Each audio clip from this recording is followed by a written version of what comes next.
नमस्कार, आप देख रहे हैं के न्यूज इंडिया। मैं हूं आपके साथ गरिमा वाजपेयी। खबर उत्तर प्रदेश की शुरुआत करेंगे अहम खबरों के साथ, लेकिन उससे पहले एक नजर आज की सुर्खियों पर। सीएम योगी ने शहीद पुलिसकर्मियों को दी श्रद्धांजलि। ड्यूटी के दौरान 3 पुलिसकर्मियों की हुई थी मौत, परिजनों को किया सम्मानित।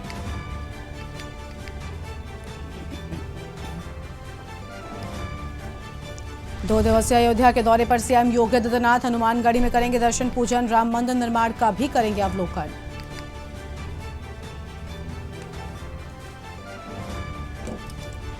ज्ञानव्यापी मामले में एसआई सर्वेक्षण पर आज आएगा फैसला। महिला वादिनियों की याचिका पर फैसला देंगे जिला जज। कथित शिवलिंग को छोड़कर वजूखाने का मांगा संपूर्ण सर्वे। कलयुगी चाचा ने रिश्तों को किया कलंकित। 6 महीने की मासूम हुई हैवानियत का शिकार आरोपी चाचा को पुलिस ने किया गिरफ्तार। राम मंदिर निर्माण समिति की 2 दिवसीय बैठक आज। प्राण प्रतिष्ठा की तैयारी को लेकर होगा मंथन। जनवरी में प्राण प्रतिष्ठा की तैयारी पर भी मंथन।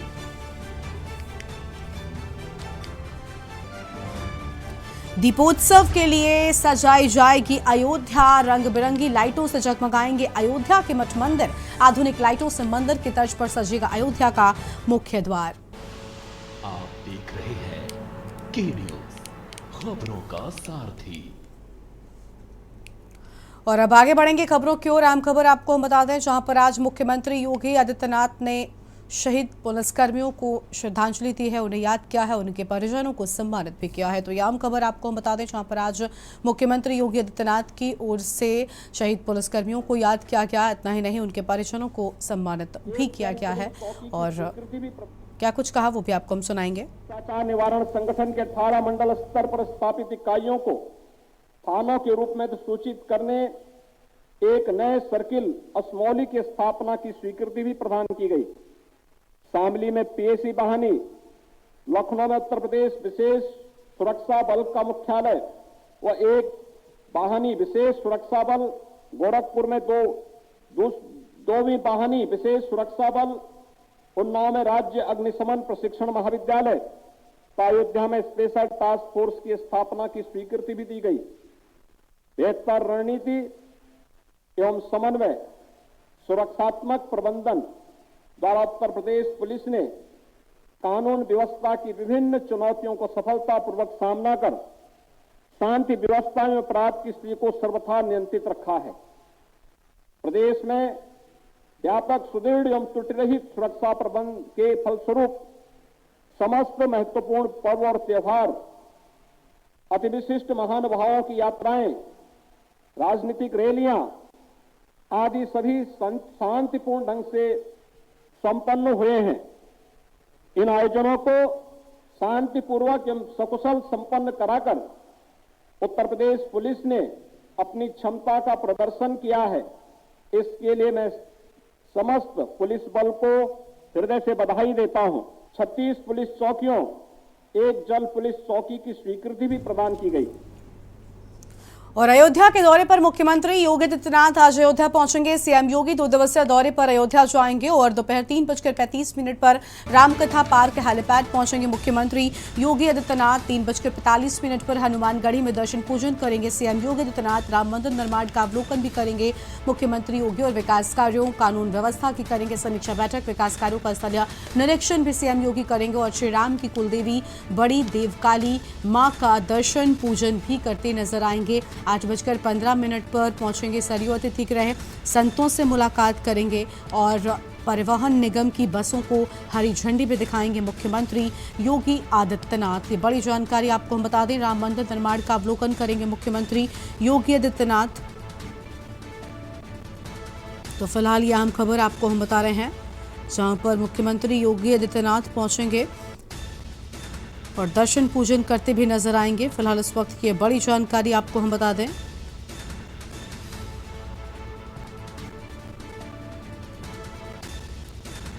और 8:15 पर पहुंचेंगे सरयू अतिथि गृह, संतों से मुलाकात करेंगे मुख्यमंत्री। फिलहाल इस वक्त की बड़ी जानकारी आपको हम बता रहे हैं, यह आम खबर, जहां पर परिवहन निगम की बसों को हरी झंडी दिखाई जाने की बात सामने आई है। और इसी खबर पर अधिक जानकारी के लिए हमारे साथ हमारे संवाददाता अयोध्या से आरपी सिंह जुड़ चुके हैं। आरपी, सीएम योगी आदित्यनाथ का दौरा है, 2 दिनों का दौरा है, पूरी जानकारी क्या है, क्या शेड्यूल रहने वाला है आज मुख्यमंत्री का? जी गरिमा जी, मैं बताना चाहूंगा, रामनगरी अयोध्या में मुख्यमंत्री योगी आदित्यनाथ कुछ ही पल के हैं जब सूबे के मुखिया योगीनाथ जी का आगमन होगा। सर्वप्रथम वो आएंगे, वो उनका हेलीकॉप्टर रामकथा पार्क में उतरेगा, फिर हनुमानगढ़ी का दर्शन पूजन करेंगे, रामलला का दर्शन पूजन करेंगे और शाम को जो है समीक्षा बैठक करेंगे। और हो सकता है कि ट्रस्ट की भी बैठक चले, उसमें भी शामिल होंगे, क्योंकि जो मंदिर बनना है उसके भी बारे में पूरी जानकारी लेंगे, कितना कार्य बचा है, कितना कार्य और तेजी, क्योंकि प्राण प्रतिष्ठा भी होनी है और जितना कार्य है वो भी पूरा होगा। तो कहीं ना कहीं शाम को और जितना कार्य, चाहे राम पथ हो चाहे भक्त पथ हो, जितना कार्य होगा। और सामने दीप महोत्सव अभी आने वाला है, उसकी भी तैयारी होगी, क्योंकि कारण जितने लोग हैं यहाँ के जो प्रमुख सचिव है वो आ चुके हैं उसकी तैयारी के, क्योंकि आपकी जो है यहाँ पे क्षेत्र भी काफी बढ़ा दिया गया, 24 लाख दीपक लगभग जलने हैं। तो कहीं ना कहीं विकास जहाँ पे जो भी होगा, और कहीं कार्य भी अभी जो फ्लो है उसको भी तेजी लाने का कार्य करेंगे मुख्यमंत्री जी। तो रात में जो है इनकी समीक्षा बैठक करेंगे, जितने अधिकारी हैं और मंदिर के भी एलएनटी जितने हैं उनको भी बुलाया जाएगा, जो कार्य से बचा है उसको भी तेजी से लाने का कार्य करेंगे। जी गरिमा जी बिल्कुल। और देखिए, दीपोत्सव को लेकर जो विशेष तैयारियां की जानी है इस बार, इस दीपोत्सव को भव्य और दिव्य बनाने के लिए क्या उसका जायजा भी ले सकते हैं? तैयारियों की कितनी हो चुकी है, क्या इन सब की जानकारी भी मुख्यमंत्री लेते हुए नजर आएंगे आज? गरिमा जी, आपको बताना चाहेंगे, पहले से यहाँ के लखनऊ की टीम आ चुकी है, जो गेट बनाना है, जितना कार्य करना है वो तेजी से कार्य कर रही है। जहाँ जहाँ विकास कार्य है, कहीं अभी रोडों का कार्य बाकी है, उसको भी तेजी लाने का कार्य करेंगे, क्योंकि अब की दीप महोत्सव बहुत हाईटेक दीप महोत्सव होगा, क्योंकि अयोध्या दुल्हन की तरफ सजाई जाएगी, 24 लाख दीपक जलाना है। और कहीं ना कहीं जितने यहाँ के जो दिए हुए हैं, चाहे यहाँ के वॉलंटियर हो, चाहे जितने भी लोग हों, सबको तैयारी का समीक्षा बैठक करेंगे, क्योंकि अब काफी दिन बचा नहीं है दीप महोत्सव में, तो उसकी तैयारी में बहुत तेजी लाने का कार्य करेंगे। जी बिल्कुल, शुक्रिया आपका हमारे साथ जुड़ने के लिए और अहम जानकारी हमारे दर्शकों तक पहुंचाने के लिए। तो आज मुख्यमंत्री योगी आदित्यनाथ अयोध्या के दौरे पर जा रहे हैं, 2 दिनों का उनका ये दौरा होने वाला है। और आपको बता दें कि 2 दिवसीय अयोध्या के दौरे पर इस दौरान दर्शन पूजन करते नजर आएंगे और साथ ही दीपोत्सव की तैयारियों का जायजा भी लेंगे मुख्यमंत्री योगी आदित्यनाथ। फिलहाल इस वक्त ये बड़ी जानकारी आपको हम बता रहे हैं। तो ये आम खबर आपको हम बता दें, जहाँ पर दीपोत्सव का जायजा भी लेंगे और कितनी तैयारियां दीपोत्सव को लेकर की गई हैं, इन सब की जानकारी लेते नजर आएंगे मुख्यमंत्री योगी आदित्यनाथ। और आज केंद्रीय मंत्री स्मृति ईरानी का अमेठी का दौरा है। दोपहर 1:30 बजे के लगभग लखनऊ एयरपोर्ट पहुंचेंगी और एयरपोर्ट से ब्लॉक सिंहपुर हैदरगढ़ जाएंगे स्मृति ईरानी और रोवा मंदिर में दर्शन पूजन करती नजर आएंगी। आम खबर आपको हम बता रहे हैं, 4:10 पर मुसाफिर खाना पहुंचेंगी केंद्रीय मंत्री स्मृति ईरानी। तो मुसाफिर खाना पहुंचेंगी स्मृति ईरानी। और अहम खबर आपको हम बता दें, 5:50 पर शमशेरगंज भवानी मंदिर में पूजा करेंगी और अमेठी में मां देवी पाटन मंदिर में करेंगी पूजा अर्चना। यह आम खबर आपको हम बता रहे हैं। देर रात लखनऊ से दिल्ली के लिए रवाना हो जाएंगी स्मृति ईरानी। तो लखनऊ से दिल्ली के लिए स्मृति ईरानी रवाना हो जाएंगी। फिलहाल इस वक्त की अहम खबर आपको हम बता रहे हैं, यह अहम जानकारी आपको हम बता दें, जहां पर देर रात लखनऊ से दिल्ली के लिए रवाना हो जाएंगी स्मृति ईरानी। अहम जानकारी सामने आ रही है।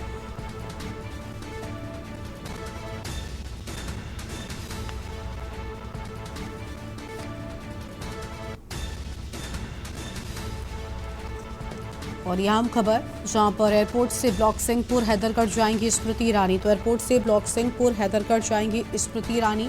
मां अहोरवा भवानी मंदिर में दर्शन पूजन करती हुई नजर आएंगी।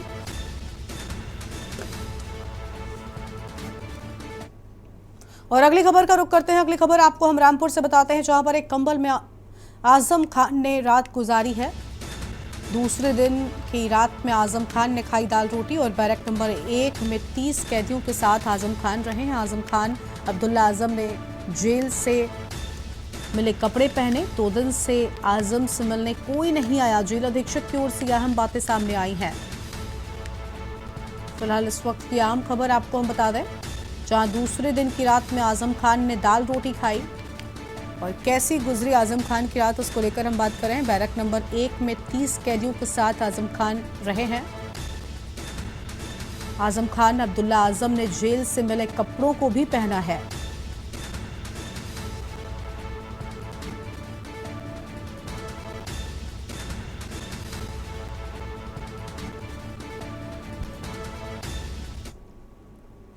उन्नाव से अगली बड़ी खबर आपको हम बता दें, जहां पर पूर्व एमएलए कुलदीप सिंह सेंगर मामले से जुड़ी बड़ी जानकारी। दुष्कर्म पीड़िता ने अपने चाचा, मां और अपनी बहन पर एफआईआर दर्ज करवाई है। पीड़िता ने चाचा, मां, बहन और एक महिला पर आरोप लगाया है। मुआवजे में मिले पैसों को हड़पने का गंभीर आरोप। पीड़िता को घर से बाहर ना निकलने देने का भी आरोप है। माके पुलिस ने एफआईआर दर्ज कर जांच शुरू कर दी है। पीड़िता का आरोपी चाचा तिहाड़ जेल में बंद है और तिहाड़ जेल में बंद है आरोपी चाचा। यह आम खबर आपको हम बता रहे हैं, जहां पर पीड़िता को घर से बाहर ना निकलने देने का भी आरोप लगाया गया है। तो पीड़िता की ओर से अहम बातें। फिलहाल इस वक्त की बड़ी खबर आपको हम बता दें, जहां पर पीड़िता का आरोपी चाचा तिहाड़ जेल में बंद है।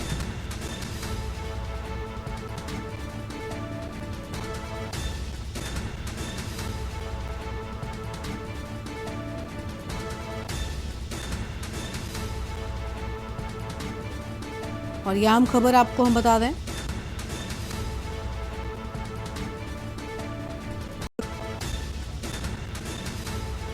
पीड़िता ने चाचा, अपनी मां, बहन पर गंभीर आरोप लगाए हैं।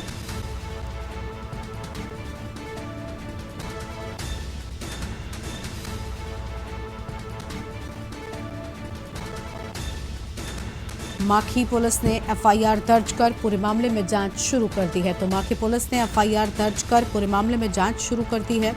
फिलहाल इस वक्त की बड़ी खबर आपको हम बता दें, पीड़िता का आरोपी चाचा तिहाड़ जेल में बंद है और पूर्व एमएलए कुलदीप सिंह सेंगर मामले से जुड़ी यह अहम खबर आपको हम बता रहे हैं।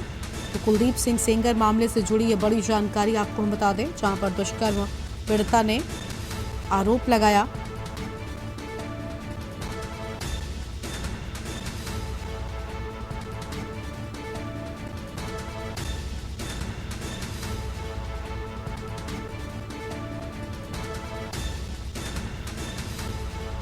पीड़िता को घर से बाहर न निकलने देने का भी आरोप लगाया गया है।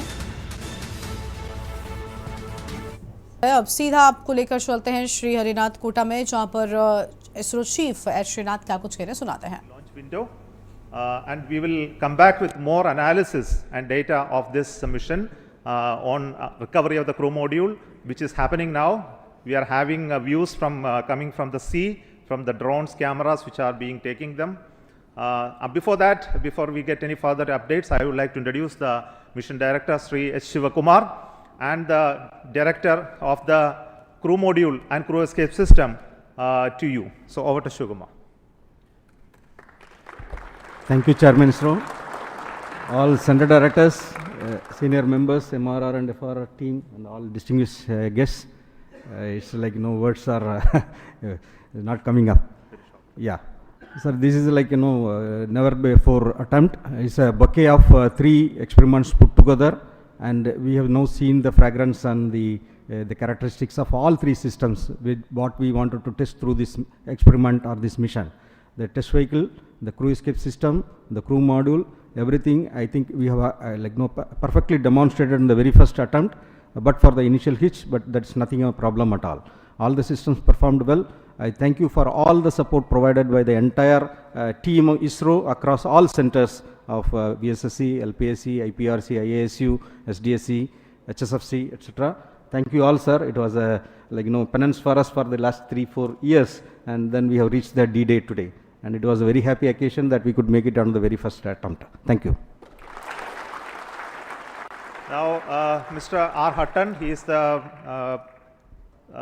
mission executive for the crew module realization, and also the mission director of the Gaganyaan. Excellent.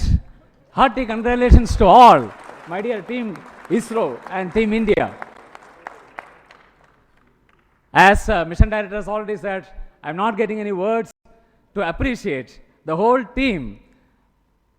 In fact, it's as far as the Gaganyaan program is concerned, this is the first major milestone. In fact, this is going to be a great motivator for all of us in the Gaganyaan, cut across all the ISRO centers. And in this particular Gaganyaan, the most important is the safety of the crew. And the safety of the crew that has been demonstrated in this excellent mission, the test vehicle mission, where we have simulated an abort and how the crew escape system carries the crew module away like a bird, bird is taking its chicken and then to a safe place. You know, the Gaganyaan vehicle, though it is fully robust and reliable, but then we can't take anything to the chance. And therefore, if any malfunction happens, there has to be a system in the launch vehicle which is called the crew escape, which will take the crew module away and safely take the crew module and then land. This is what exactly has been demonstrated today in this first mission of the test vehicle. So at this moment, I would like to thank and congratulate the test vehicle project team led by Mr. Shivakumar, the mission director, his vehicle director, Mr. Shivamurugan, and all associated members of the project, the centers, not only from Vikram Sarabhai Space Center, cut across all the ISRO centers who have contributed for this launch vehicle. It's a novel vehicle which has been derived from the liquid propulsion, the strap-on stage of the GSLV, but entirely it's a new architecture. And I also like to congratulate the escape what is made possible through the crew escape system, the team behind me, led by Mr. Sunil, as well as Mr. Anand, and all the centers who have contributed, and the crew module. The crew module, in fact, the total assembly integration has been done by the new center, Human Space Flight Center.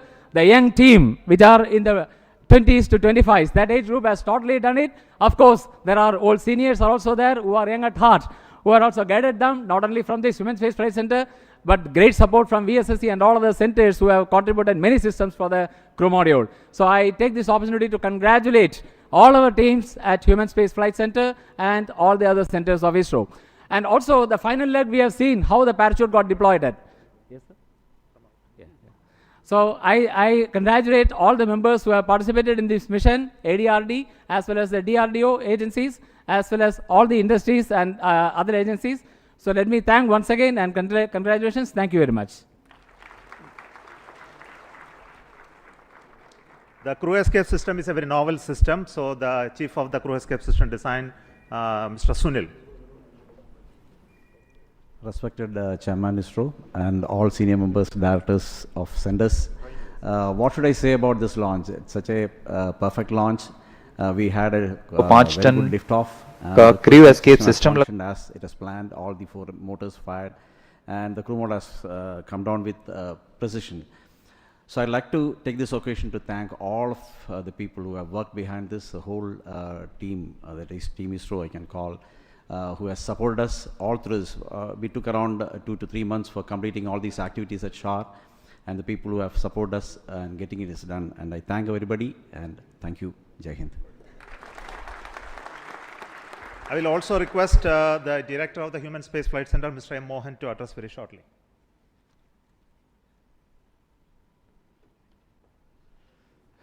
Good morning to all. This has been the first opportunity for the Gaganyaan mission to commence its journey, a long journey in the future to come.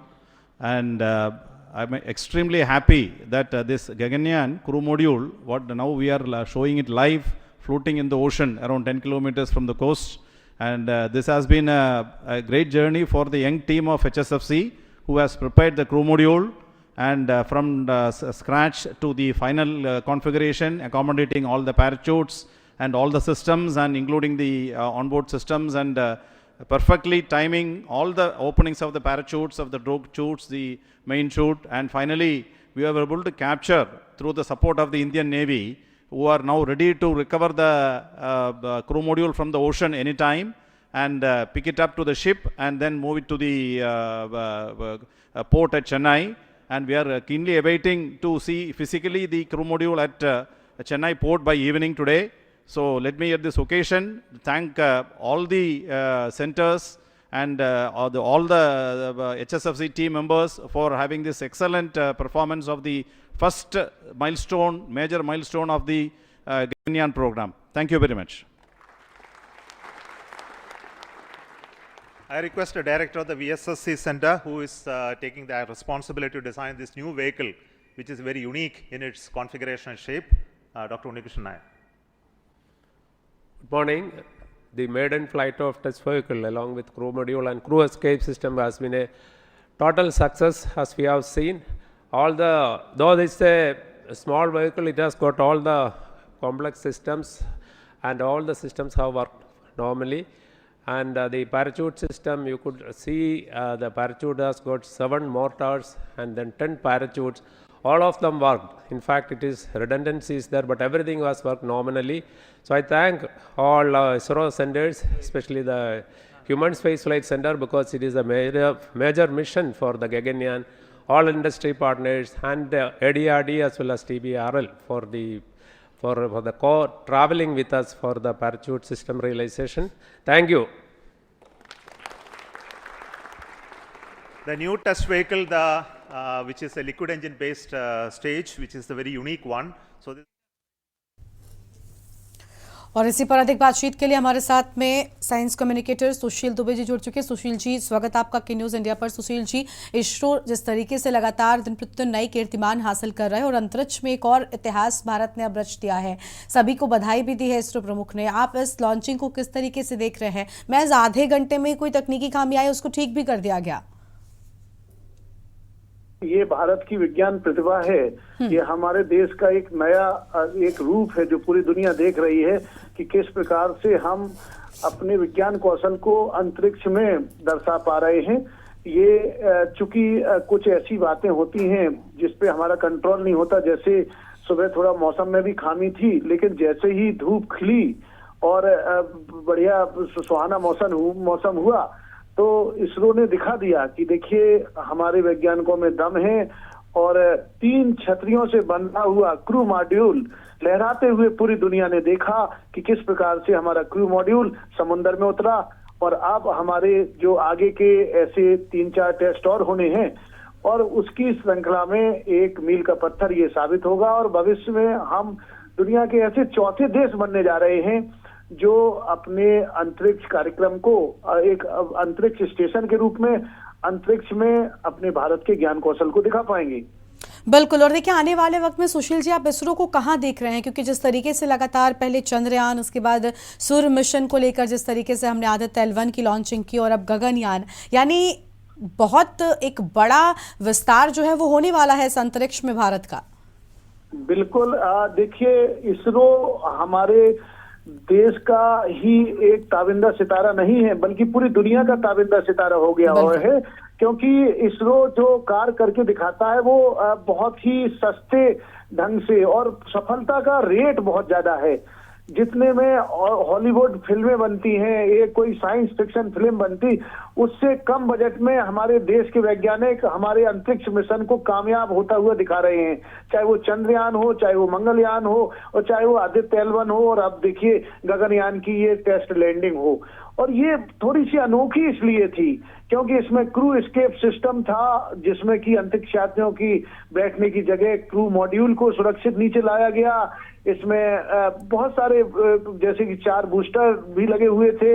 और ये कुल मिला के देख रहे होंगे आपने, अगर लाइव देखा हो तो देखा होगा कि कंप्यूटर के द्वारा इसरो का जो टेस्टिंग सेंटर का पूरा देखा होगा हेडक्वार्टर से गवर्न किया जा रहा था।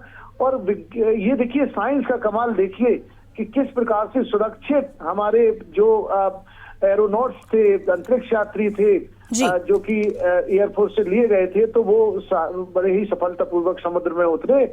और अब वो दूर नहीं कि जब हम दुनिया के ऐसे देश बनने जा रहे हैं। भविष्य में गगनयान मिशन के तहत इसरो अगले साल में एक पहला अनमैन्ड मिशन भी करने जा रहा है। इसमें ह्यूमनॉइड रोबोट व्योम मित्र को भेजा जाएगा। अभी हम अगले साल के शुरू होते ही देखेंगे इसको एक रोबोट के रूप में बिल्कुल। लेकिन सुशील जी, आप जो बात कह रही है, देखिए आपने बहुत ही अभी मतलब आप कहा ना कि अनमैन्ड पूरा जो मिशन है वो होने वाला है, लेकिन इसरो की तैयारी अनमैन्ड से ऊपर मैन्ड मिशन को भी करने की है, क्योंकि ऐसा माना जा रहा है कि 2025 तक वो इस तैयारी में है कि कुछ दिवसीय ये पूरा जो मिशन है वो होने वाला है और इसमें मैन्ड को भी भेजा जाएगा। अभी अनमैन्ड को पहले भेजा जाएगा ताकि चीज़ें जो हैं वो बेहतर कितना किया जा सकता है उसको लेकर काम हो। इसके बाद मनुष्यों को भी वहां तक भेजने की और सफलतापूर्वक वापस लाने की तैयारी इसरो कर रहा है, तो वो काफ़ी महत्वपूर्ण हो जाता है। और अगर इसमें पूरी तरीके से सफल रहे, जैसे कि आज भी हमने देखा,